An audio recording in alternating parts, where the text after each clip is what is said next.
à tous au podcast Croissance et compagnie. Donc, un autre épisode aujourd'hui. Donc, le podcast des entrepreneurs et des professionnels de l'immobilier qui souhaitent se joindre à la conversation et amener évidemment leur carrière à un autre niveau. Aujourd'hui, bien excité, donc super invité aujourd'hui. Donc, je vous présente Anna Mancuso, donc une des courtières chez Cadbury Connexion, une membre de notre top 20% des top producteurs, membre de notre Agent Leadership Council, donc ALC, donc notre comité exécutif. Le segment de courtier, là, vraiment, qui a un droit de vote là, dans les décisions que l'agence prend. Donc, bienvenue Anna à notre podcast. Merci JP, ça fait plaisir. Ouais, merci de te joindre à moi là, pour cette conversation-là. Donc aujourd'hui, sous le thème la puissance du réseau. Donc, vous allez comprendre pourquoi. Donc j'ai choisi Anna là, pour ce thème-là, justement. Donc Anna a un background probablement très atypique comme courtier immobilier. Donc déjà, née à Montréal, mais Anna Mancuso a obtenu un diplôme au Collège Marianopolis en 90. Vous allez voir qu'elle a beaucoup voyagé. Donc, tu as également étudié à l'université pour les étrangers à Pérouse, donc en Italie. Oui, donc italienne d'origine, mais tu étais née ici. Donc, tu t'en vas en Italie. Pour finir mon italien, donc m'assurer une bonne prononciation en italien aussi. Donc, je suis trilingue parfaitement. Ah, génial. Là, tu reviens, tu étudies, donc tu obtiens un baccalauréat à Concordia, à Montréal. Tu t'en vas également à l'Université d'Ottawa et là, tu fais un échange à Lyon, donc en France. Tu retournes en Europe. Évidemment, donc, ton thème voyager. Oui, où j'ai appris à boire du vin. Ah, ouais. Italie et France, c'est quand même les deux pays clés pour ça en Europe. Hein? Exact. Ouais, mais surtout, et c'est là que là, ton background commence à être un peu atypique là, pour ce qu'on voit normalement dans l'industrie. Donc, tu es admise au barreau du Québec, donc tu as étudié en droit. Tu es admise au barreau en 97. C'est bien ça? Donc, tu t'arrêtes pas là. Donc, tu es admise au barreau, tu es avocate, et là, tu te lances en politique. Et quelques années après, oui. Donc, quelques années après, c'est ça. Ah, génial. Et puis, tu es élu à l'Assemblée nationale du Québec. Ça, en fait, bon, je veux dire, même avant le podcast, avant de faire quelques de mes recherches, je ne le savais même pas. Donc, c'est quand même super intéressant. Tu as aimé ces années-là? Oui, tout à fait. J'ai été... Vraiment, j'étais beaucoup plus jeune, donc j'avais des grandes idées de pouvoir changer le monde un peu. Donc, on rentre en politique et en étant en droit, le droit amène à tout. Donc, c'était vraiment une belle expérience. Ah, c'est clair. Donc là, et en plus, c'était c'est élection partielle tenue dans Vigée. Exactement. Donc, explique-moi un peu. Dans l'Est de Montréal. Donc, j'ai été élue pendant une année. Ensuite, les élections générales sont venues. Et donc, j'ai par la suite travaillé dans le cabinet du premier ministre. C'est ça. Donc, tu étais sous les libéraux. Exact. Et ça, c'était donc 2003. Exact. OK. Et donc, mais tu t'es pas présenté aux élections après ça? Non, c'est ça. Donc, j'ai fait d'autres choix et donc, j'ai été en politique 5 ans. Et par la suite, j'aime dire que j'ai fait mon PhD dans les affaires. J'ai fait le saut en affaires avec une entreprise familiale avec mon frère dans le domaine de l'ébénisterie architecturale, donc le domaine manufacturier. J'avais 30 employés. On a passé tous les cycles en affaires. En effet, on a même passé à travers 2008-2009, la crise à ce moment-là. Et ça a été un peu où j'ai appris à faire des ventes et à conclure des deals. Ça a été comme un vrai roller coaster, comme on dirait. Donc, on est parti... avec plein de purchase orders, puis au lendemain, il n'y en avait pas du tout. Donc, quoi faire? Prendre le téléphone. Donc, ça a été mon école. Et donc, par la suite aussi, ça a été mon début en immobilier aussi. J'ai commencé à faire des acquisitions en immobilier.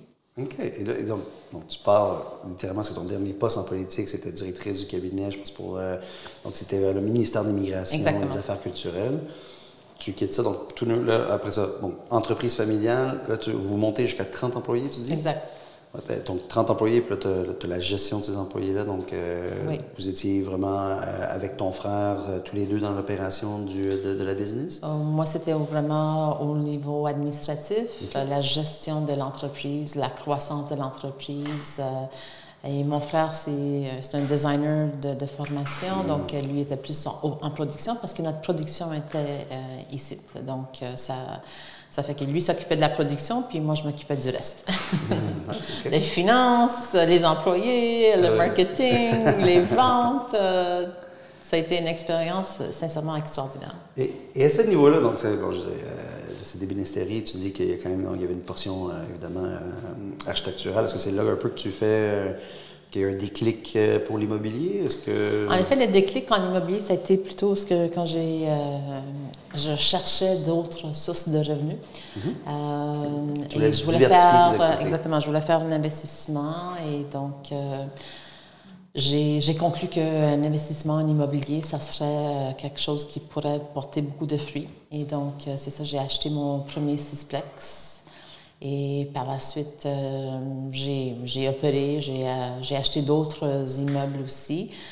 Et à un moment donné, j'ai fait l'analyse. J'ai dit, j'ai regardé ma business. J'avais une business en ébénisterie architecturale. Puis j'ai regardé mon immobilier, mon parc immobilier. Je mettais beaucoup moins de temps sur mon parc immobilier que je mettais dans ma business. Et là, j'ai dit, wow! Ça doit être un clou dans the news.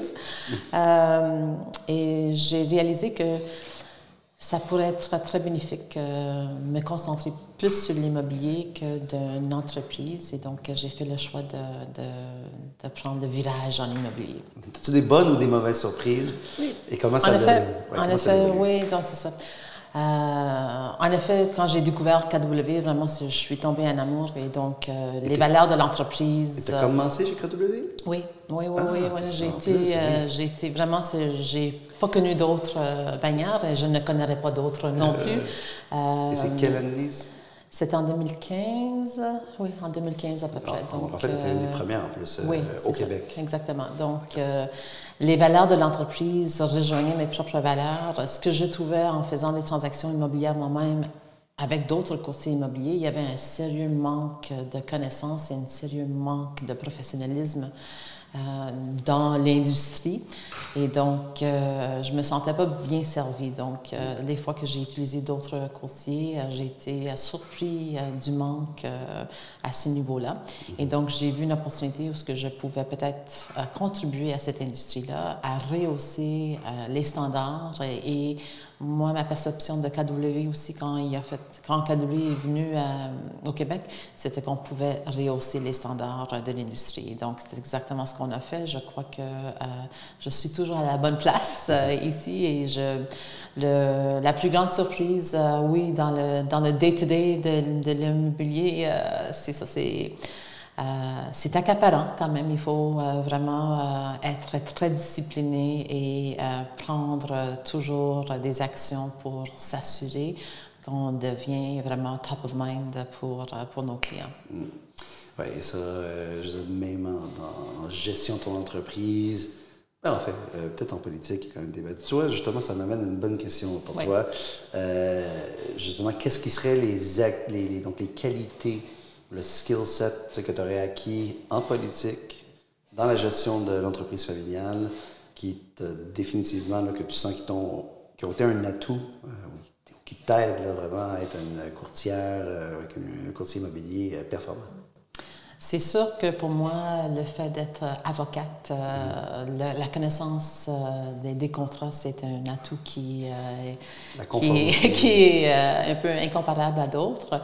Mais ce que j'ai appris en politique aussi, ce qui a été vraiment, je pense que la clé à mon succès aussi, c'était l'écoute. Donc, souvent, j'étais la récipiendaire de plaintes ou de problématiques ou de crainte ou autre. Donc, j'ai appris vraiment, c'est la place où j'ai appris à écouter. Et donc, aujourd'hui, ça me sert très bien.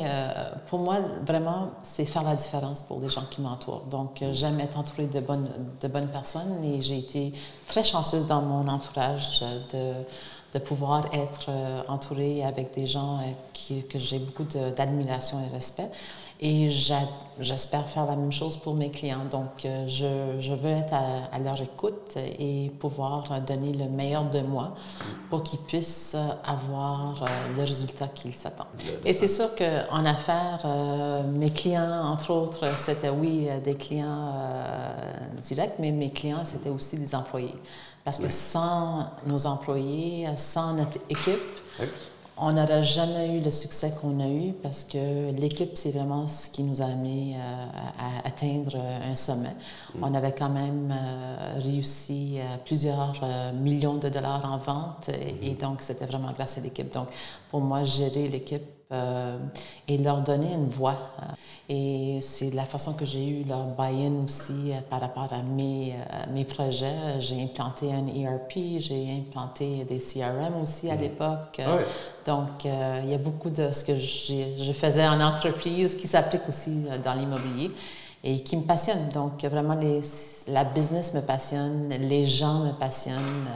J'aime pouvoir faire apprendre quelque chose de nouveau, utiliser des nouveaux outils, automatiser le plus possible aussi les business. Et donc, c'est un de mes objectifs. Et pour ça, je peux faire une parenthèse là-dessus. Là, je veux dire, tu le fais très bien déjà. C'est drôle que tu dises justement que tu avais déjà un CRM à l'époque avec ton entreprise. Donc, ça devait être dans les premiers CRM, justement, là, où, tu sais, c'est tellement important. Exact. Oui, c'est vraiment... puis ça, tu es très organisé dans ta business, là, right? Puis là, on va en parler, là, mais du database, right? Je pense que tu es un bel exemple de quelqu'un qui a organisé un database et qui utilise son database avec les outils de management et de gestion du database, tel que notre CRM ici, là, à laquelle je commande. Mais oui, c'est extrêmement important et ça t'aide à justement pouvoir rester en contact et garder le pouls, là, garder ton database prêt. Donc, là, justement, tu es membre de BNI, right? Oui. Business Network International, c'est ça? Oui, exactement. On a quand même quelques membres, justement, au bureau, à l'intérieur de quelques-uns de nos bureaux. Donc, je sais qu'il y a quand même vous êtes une extrêmement grande communauté, évidemment. Donc, c'est quoi le footprint déjà international? C'est ça. À l'international, il y a au-delà de 30 000 groupes de BNI. Oui. Donc, c'est un réseau international, vraiment. Et donc, pour nous, ici à Montréal, on est au-delà de 30 groupes à Montréal. Donc 30 comme chapitres, oui, des chapitres, exactement. Okay. Donc, c'est un réseau d'affaires et donc le pouvoir du réseau, je l'ai vraiment mis... c'est venu en évidence pour moi avec le Business Networking International. On se rencontre à tous les semaines. Donc oui, c'est un commitment. Il faut se rencontrer à tous les semaines. On fait des rencontres un à un avec les membres du chapitre. Il y a entre 15 et 20 membres dans chaque chapitre. Donc, on se fait un point vraiment de se voir à l'extérieur des rencontres aussi pour développer la relation. Donc, it's all about the relationship. Et comme nous sommes dans un business qui est local, mais vraiment, c'est les relations qu'on entretient avec nos collègues, avec nos partenaires, avec des gens avec qui on réseaute. Donc, la relation est très importante et c'est ça qu'on apprend chez Business Networking International, le BNI, on avait ça dans notre lexique. Et on dit aussi, un des principes fondamentaux du BNI, c'est Giver's Gain, donc qui donne reçoit. Qui donne reçoit. C'est le principe qui m'a guidée dans toute ma vie aussi. J'ai toujours été quelqu'un qui donne beaucoup. Donc, la raison pour laquelle j'ai été en droit, pour la raison pour laquelle j'ai été en politique et la raison aussi que j'ai été en affaires, c'était pour donner aux autres pour pouvoir contribuer à leur épanouissement. Et en même temps, ça me donne, moi, la satisfaction d'avoir pouvoir faire une différence. Absolument. Et donc, avec le bien-être, le réseau, le pouvoir du réseau, c'était incroyable. Donc, je l'ai vu de mes propres yeux, comment ça peut être important. Ah, c'est génial. Depuis combien de temps que tu es avec eux? Je suis avec le bien-être depuis 2019, donc juste avant la COVID. Okay. Donc, on a passé en mode... en mode virtuel. En mode rencontre à tous les semaines en personne, en mode complètement virtuel. Et sincèrement, en mode virtuel, mon chiffre d'affaires a augmenté avec le bien-être. Donc, ça a été quand même... une adaptation qu'on a tous dû faire pendant cette période-là, mais ça portait des fruits. Et maintenant, on est en mode hybride, donc on est en rencontre en personne et en mode virtuel. Mais ce qui était même plus important, c'est on appelle ça des one-to-one, donc des tête-à-tête quand on rencontre les gens, parce que développer la relation d'affaires avec quelqu'un, c'est quand même, il faut avoir des synergies, il faut se connaître, il faut vraiment... Et c'est la même chose avec un client. Moi, quand j'approche quelqu'un, c'est jamais pour la transaction. Donc, moi, si je veux apprendre plus sur la personne, je veux savoir c'est quoi ses intérêts, je veux savoir c'est quoi son parcours, je veux savoir c'est quoi ses aspirations.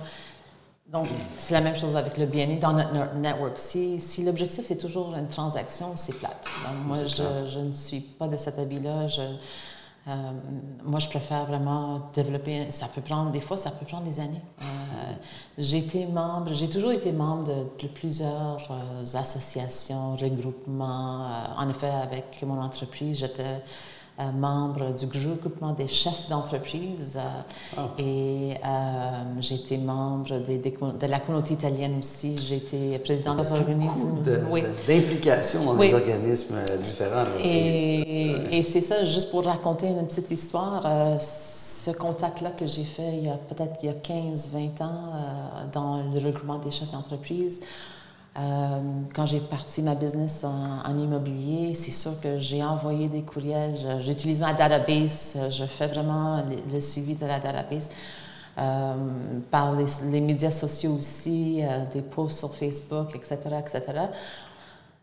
Tout d'un coup, un jour, je reçois un courriel de quelqu'un que je n'avais j'avais pas eu de nouvelles de cette personne-là depuis une belle lurette. Et il veut vendre son condo. Donc, c'est la petite histoire pour dire que même si on n'entend pas des nouvelles, on n'a pas de news de ces personnes-là, mais qu'on est présent puis on est consistant dans nos démarches, ça porte fruit. Et donc, en effet, j'ai vendu son condo, puis on a acheté une duplex qui va closer demain, en effet. Donc, c'est vraiment la preuve. Proof is in the pudding. Oui, absolument. Et puis tu es pas mal, ça serait quoi le pourcentage de ta business? C'est principalement référencement. Tout référencement. Exact, c'est tout référencement. Tu as fait très peu de prospection. Je veux dire, on fait les exercices et des implications sociales à travers les organismes qu'on a mentionnés. C'est vraiment la façon que tu grandis organiquement ta sphère d'influence. Oui. Et c'est ça, peut-être j'ai beaucoup passé du temps sur ma database puis mon réseau. Et donc, là, on va en parler peut-être plus tard. Le shift qu'on est dans le marché présentement, ce qui me pousse à prendre d'autres actions aussi. Donc, il faut toujours être un peu innovateur dans son approche et changer un peu ce qu'on a fait dans le passé pour pouvoir avoir d'autres résultats dans l'avenir. Et donc, avec KW, j'en apprends toujours. Donc, c'est la beauté d'être chez nous, c'est qu'on a un réseau qui nous permet d'avoir les meilleurs dans l'industrie parmi nous. C'est vrai que on regarde bien évidemment, c'est tout secteur confondu. Ou presque, probablement. Et puis, ça reste que chez KW, on a beaucoup cet effet-là. Donc, je reviens justement du Mega Camp, justement à Austin, qui est la deuxième plus grande convention immobilière au monde. Et c'est principalement du réseautage. Oui, il y a tout le beau contenu et les market updates qu'on voit, mais évidemment, les gens qui y vont... même dans l'escalier automatique, je me faisais donner des cartes d'affaires. J'ai rencontré des gens d'Hawaï, justement, qui étaient très sympathiques, justement, dans l'escalier automatique. Donc oui, et puis plusieurs personnes justement au bureau, justement que juste la puissance du réseautage à l'extérieur de la province, juste entre courtiers, ils sont capables d'aller chercher 2 à 9 transactions dans une année. Je pense à justement Martin Desjardins qui a un réseau très très fort. Mais c'est ça, je veux juste pour renchérir là-dessus, j'ai mon réseau BNI et mon réseau KW ont coïncidé ensemble. J'ai eu des références par quelqu'un à Toronto qui avait un client qui achetait de l'immobilier à Montréal, qui m'a permis vraiment d'avoir une autre transaction. Et l'autre, pour parler aussi des gens qui ont une influence sur moi aussi dans le domaine de l'immobilier, c'est les gens chez nous. C'est incroyable. Je suis entourée, il y a Robert Langlois, il y a Martin Desjardins, il y a Yutana Radisson, il y a Alessio Varano, il y a Wilson, qui sont tous vraiment des collègues, mais je les considère aussi comme des mentors parce que chacune de ces personnes-là, ils ont contribué dans une façon particulière à ma croissance ici. Oui, qui partagent définitivement les valeurs de la collaboration, du partage et je ne me rappelle pas comment tu l'as mentionné, là, donc le motto de BNI, là, le Giver's Gain. Et voilà. Ouais. Donc, qui donne reçoit. Qui donne reçoit. Exactement. Tous les gens que tu as mentionnés sont définitivement sur le même credo. Exactement. Et donc, la beauté aussi, c'est que j'ai aussi accès à KW International. À chaque fois que je planifie un voyage, je vérifie s'il y a un bureau à KW. Aussi, pendant la COVID, je me suis inscrit au réseau Shift avec James Shaw. C'est un appel téléphonique à tous les matins où on reçoit de la motivation, l'inspiration pour débuter la journée. Donc, c'est pour moi un autre réseau que je peux appeler tous ces gens-là. Il y a au-delà de 100 000 personnes qui sont sur cet appel-là, sont membres du groupe. Et à chaque matin, il y a entre 100 et 1000 personnes, dépendamment de la saison, qui sont sur ces appels-là. Et donc, on entend toujours des histoires des gens qui se sont rencontrés en vrai à Megacamp, entre autres. Donc, c'est sûr qu'avoir un bon entourage est très important. Là-dessus, justement, on a parlé de plein d'organismes, tu es super impliqué dans tellement de choses. Et fidèle à tes habitudes, même justement après la pandémie, pendant la pandémie en fait, tu t'es même impliqué à travers KW avec KW Women Professional qu'on a lancé. Oui. Donc c'était l'année passée, non, c'est cette année en fait, Q1 2022. Oui, exactement. Et donc ça, c'est vraiment très, très cool comme initiative. Là. Je veux dire, il y a quand même un bel engagement également, là, je crois, là, auprès des femmes. Oui, et donc c'est ça pour moi, un de mes engagements, ça a toujours été le mentorat auprès de femmes, d'autres femmes. Et j'ai un petit aussi souci pour les jeunes femmes. Donc, j'ai comme objectif à long terme aussi, c'est de pouvoir aider le maximum nombre de jeunes filles à travers le mentorat. Ouais. Et pour moi, c'est un peu pour combler mon besoin aussi personnel de pouvoir contribuer à l'épanouissement de jeunes filles qui ont peut-être beaucoup de questions, qui ne savent pas à qui poser la question. Et m'imaginant moi-même à cet âge-là aussi, où sincèrement, j'avais pas beaucoup de modèles autour de moi à cette époque-là. Aujourd'hui, j'aimerais pouvoir être une modèle pour des jeunes filles qui veulent une carrière, soit en immobilier ou quelle que soit la carrière, c'est pas important, mais c'est d'avoir un bon conseil, de pouvoir diriger quelqu'un dans la bonne direction et savoir le pourquoi. Donc, on parle toujours chez nous de Big Why. Donc, mon Big Why, c'est mes propres enfants. J'ai une jeune fille de 18 ans et un jeune garçon. Et pour moi, c'est important qu'ils soient indépendants. Et donc, moi, mon objectif, c'est d'être indépendant financièrement et j'aime pouvoir enseigner à d'autres comment devenir indépendant financièrement. Et à travers l'immobilier, c'est ça que j'accomplis. En effet, j'ai une cliente, une très, très jeune cliente que je signe un contrat de courtage aujourd'hui. elle a hérité d'une propriété, elle ne sait pas quoi faire, elle a été référée à moi par un membre de mon BNI et mon objectif, c'est vraiment de l'accompagner. Moi, je n'ai pas fait de décision pour obtenir le contrat comme tel. Je voulais vraiment avoir avec elle le portrait financier. Et qu'est-ce qu'elle peut faire avec cet argent-là? Comment est-ce qu'elle peut vraiment, est-ce que cet argent-là peut mieux la servir? Elle est encore aux études, c'est quelqu'un qui étudie en médecine aussi, donc son parcours va être très différent en ayant quelqu'un qui peut la guider à ces niveaux-là. Et c'est ça, moi j'aime travailler aussi avec les autres professionnels, donc on parle toujours de l'avocat qui est présent, on parle aussi du comptable, les notaires. J'aime travailler en équipe avec les conseillers financiers aussi. Donc, mais le courtage immobilier, c'est un business, you have to like people. Il faut aimer les gens. Oui, exact. Et donc, moi, j'en ai beaucoup d'amour à donner. Donc, pour moi, c'est comme, c'est normal que des fois, je me rends même pas compte. Moi, je regarde pas l'heure. Des fois, c'est peut-être une mauvaise habitude, selon certains, de répondre tout de suite à ses clients, n'importe quelle heure de la journée. Je sais qu'il y a beaucoup de courtiers qui privilègent du 9 à 5. Moi, sincèrement, ça n'a jamais été mon cas. J'ai été disponible jusqu'à tard le soir pour pouvoir répondre à des questions parce qu'en fin de transaction, les gens sont nerveux. Puis ça n'enlève pas à ma qualité de vie. Sincèrement, j'ai une très bonne qualité de vie. J'ai 2 enfants à élever aussi. J'ai des besoins. C'est sûr, au niveau du temps, j'ai un horaire qui est assez achalandé. Mais je m'assure aussi de prendre du temps pour moi. J'y crois, je suis très croyante là-dessus. C'est qu'il faut prendre du temps pour soi. Oui, puis tu es encore très active. Oui, et donc aussi, les enfants prennent une grande partie de mon temps aussi. Donc, mais ils font partie de ma business. Donc, les gens qui me connaissent mes enfants aussi. J'ai déjà amené mes enfants, mon fils, depuis l'âge de 8 mois, je l'ai amené dans un congrès. Au Palais des Congrès, je me souviens, il y avait une foire, donc je l'ai amené avec moi. Donc, mes enfants ont toujours fait partie de ma vie professionnelle.